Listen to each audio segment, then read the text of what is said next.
একটা সেজদা করতে জানে না। গত 1 বছরে আপনার নাফরমান ছেলে ফজরের নামাজ পড়ে নাই কোনোদিন।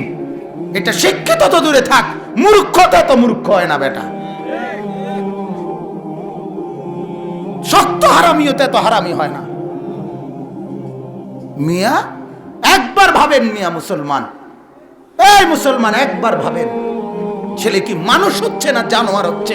আপনি দেখেন মিয়া, মালিক চেনে না যে, মনিব চেনে না যে, বাঁচানেওয়ালাকে যে চেনে না, লালনকারীকে চেনে না, পালনকারীকে চেনে না।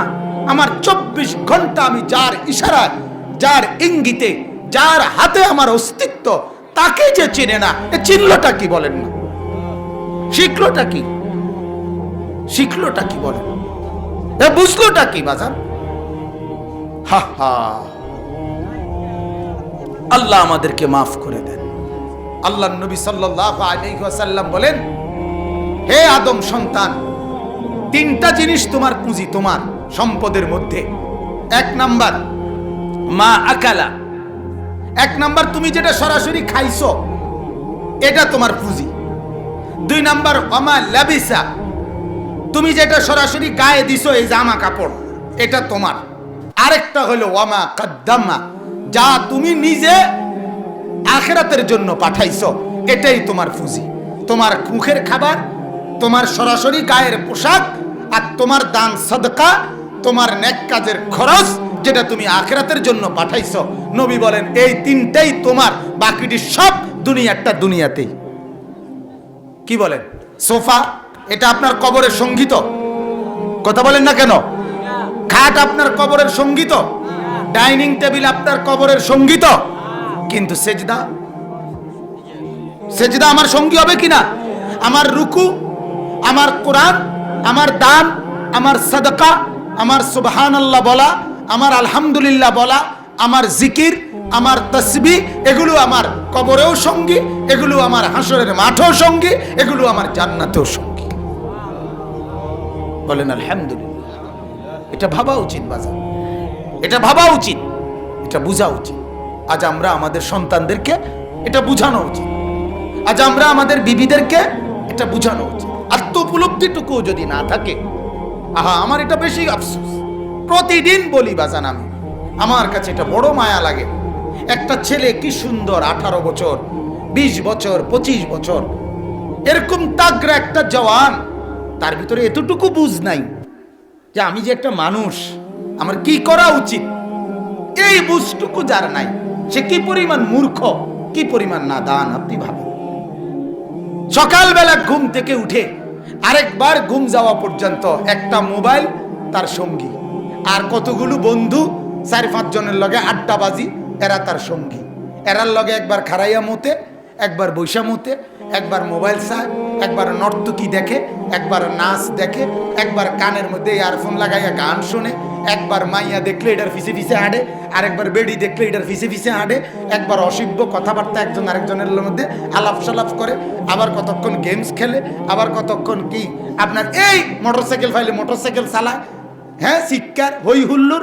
আপনি বলেন এটা কি কোনো জীবন? বেটা তুই বল, বেটা বাপ তুমি বলো না, তোমার বিবেক তোমাকে কি বলে? এটা কি একটা মানুষের জীবন হইতে পারে? বিনোদন বুঝি মানুষের 24 ঘন্টার, মানুষের জীবনের 24 ঘন্টা বুঝি ফুর্তিতে কাটে? হ্যাঁ, বিনোদন বুঝি একটা মানুষের সারাক্ষণের কাম? আপনি বলেন তারে সে কি পরিমাণ বেওকুফ। অথচ আপনারা ভাবতেছে হ্যাঁ মুসলমানের বুঝটুকু নাই, এবার ফুতে মেট্রিক পাস, শিক্ষিত, তোর মিয়া শিক্ষিত, কোন খারাইয়া মতে মিয়া হে বলে শিক্ষিত মিয়া, একটা সেজদা করতে জানে না। গত 1 বছরে আপনার নাফরমান ছেলে ফজরের নামাজ পড়ে নাই কোনোদিন।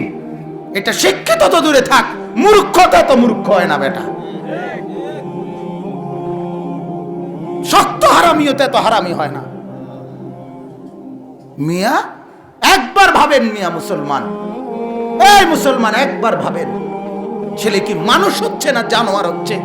দেখেন মিয়া, মালিক চেনে না যে, মনিব চেনে না যে, বাঁচানেওয়ালাকে যে চেনে না, লালনকারীকে চেনে না, পালনকারীকে চেনে না।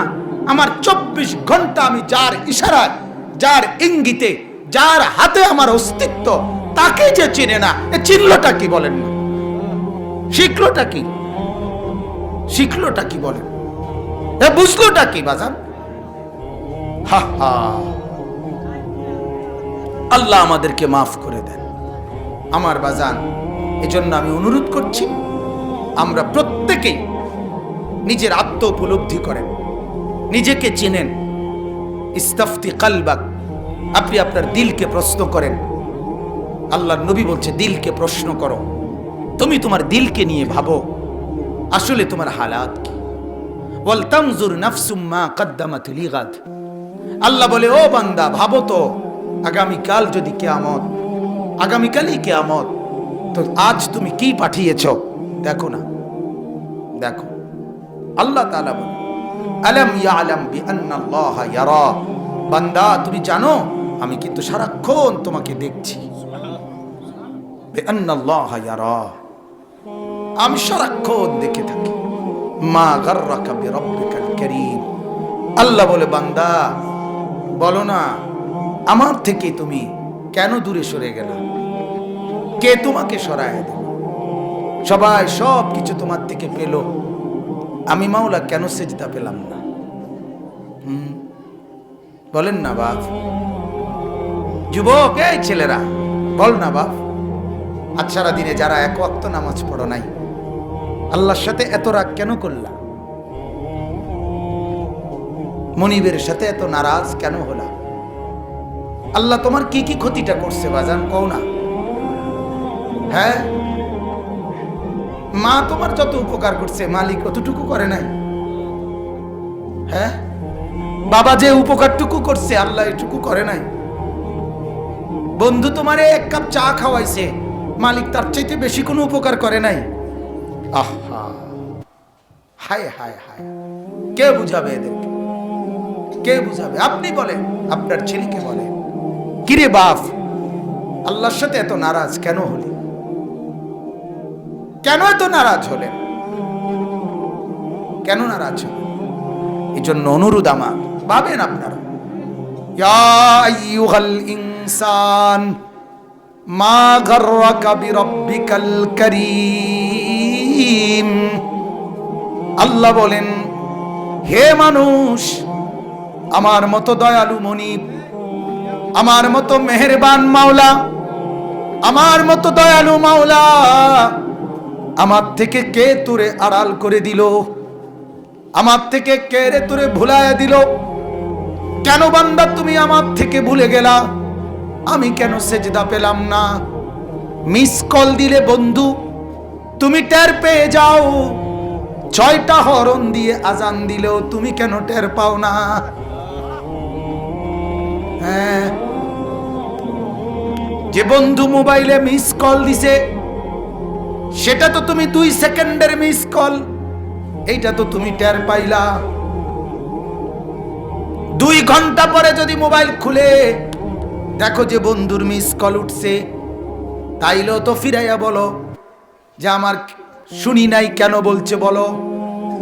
মালিক বলে সেই ফজর থেকে বান্দা আমি ডাকছি, এখন তো এশার নামাজ পর্যন্ত চলে গেল, আজকের সারা দিনে বান্দা 5 বার ডাকলাম, আমি কেন একবারও জবাব পেলাম না? গত 1 সপ্তাহে আমি মাওলা এতবার ডাকলাম, আমার সাথে কেন এত রাগ করলে বান্দা? কেন আমার এত কষ্ট দিলা? কেন? দুনিয়ার কোন বন্ধু যদি একটানা 2 দিন তোমারে ফোন দিয়ে না পায়, সেই বন্ধু বলবে তোর সাথে আর কোনো কথা নাই। তুই বেটা আমার ফোনটা পর্যন্ত ধরলি না, তুই আমার ফোনটা পর্যন্ত রিসিভ করলি না। এই মাত্র আমার সাথে মাওলানা ইয়াহিয়া আমার সাথে আসছে, তার আরেক বন্ধু ওই যে এনে আসছে। কই সালাউদ্দিন? কই মাওলানা সালাউদ্দিন রে মনে হয় মাগরিবের পরে, না না হাসান রে ফোন দিছে 10-12 বার। আমি শুনতেছি, আমার পিছনে বসা। এরপরে যখন ওই ফিরাইছে, হে দেখলাম যে খুব রাগ, তোরে এতগুলো কল দিলাম, তুই ফোনটা ফিরালি না কেন, ধরলি না কেন? এই এখন আমার গাড়িতে বসে দেখছি কইতে আছে। মাত্র 10 মিনিটে 20 মিনিটে 10টা কল দিছে বন্ধু, সেই বন্ধুর প্রতি অভিমান করছে, কেন কলটা ফিরাইলি না, কেন ধরলি না? আমার মালিক যদি বলে শনিবার থেকে আজকের বৃহস্পতিবার পর্যন্ত এত বড় মাইক দিয়া শুধু এক মসজিদে না, চতুর্দিক থেকে একসাথে আমি আমার আজানের আওয়াজ শুনাইছি, বান্দা কেন আমি একটা সেজদা পেলাম না? আরে বাপ, জানোস না বাপ কি পরিমাণ কষ্ট পাবি বাপ, জানোস না? নওজোয়ান, সুখ তো জীবনে তেমন কিছু পাইলি না, কষ্ট কিন্তু পাবি অনেক। নারীর পিছনে পড়ে খুব বেশি কোনো সুখ কেউ পাও নাই, আমরা জানি, আমরা বুঝ আছে। মোবাইলে চাইয়া, নর্তকী চাইয়া খুব বেশি কোনো আনন্দের কিচ্ছু নাই, আমরা একটা বুঝ আছে, আমরা আইডিয়া আছে, আমরা একেবারে চিড়া খাই না। রং তামসায় খুব বেশি সুখ পাওয়া যায় না, বন্ধু বান্ধবের এই আড্ডায় খুব সুখ পাওয়া যায় না। সেজদার মধ্যে অনেক মজা আছে, রাত কবিরের তাহাজ্জুদে অনেক মজা আছে, কোরআনুল কারীমের তিলাওয়াতে অনেক মজা আছে, অনেক স্বাদ আছে, তুমি জানো না। সুফিয়ানে সৌরি রাহমাতুল্লাহ আলাইহি বলছিলেন যে সেজদা দিয়ে আমরা যে মজা পাই, যদি দুনিয়ার রাজা বাদশারা বুঝতো তাইলে আমাদেরকে তরবারি গর্দানে রাইখা ওই স্বাদ আর মজা আমাদের থেকে ছিনাই নিত।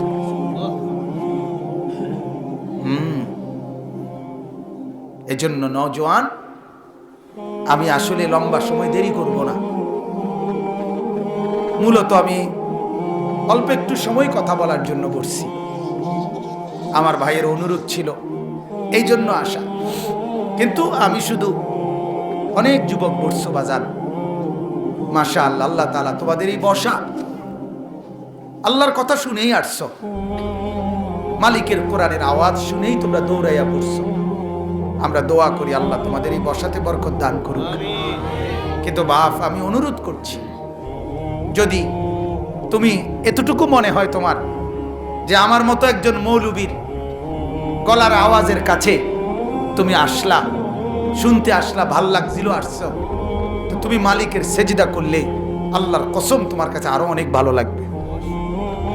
তুমি পড়ে দেখো নামাজ, তোমার জিন্দিগি আরো অনেক মজাদার হবে, অনেক শানদার হবে। আমরা অনেক আরামে আছি, বিশ্বাস, সেজদাওয়ালারা আমরা কষ্টে নাই, আল্লাহর কসম। একটা নামাজি লোক কষ্টে নাই, একটাও না, একটাও। এক সেজদা দিলে, আমার শায়েখ বলে, আরিফ বিল্লাহ হাকিমুন নফস আল্লামা মুফতি মুশতাকুন নবী সাহেব বলে, বান্দা যখন সেজদা দেয় আল্লাহ তখন এরকম পিঠে আর মাথায় আল্লাহ হাত বুলায় দেয়, হাত বুলায়। কালান্দার হারচে গোয়া দিদা গোয়া, বুজুর্গরা যা বলে দেখে দেখে বলে, দেখে দেখে বলে, আল্লাহর ওলিরা দেখে দেখে বলে, শুনে শুনে বলে।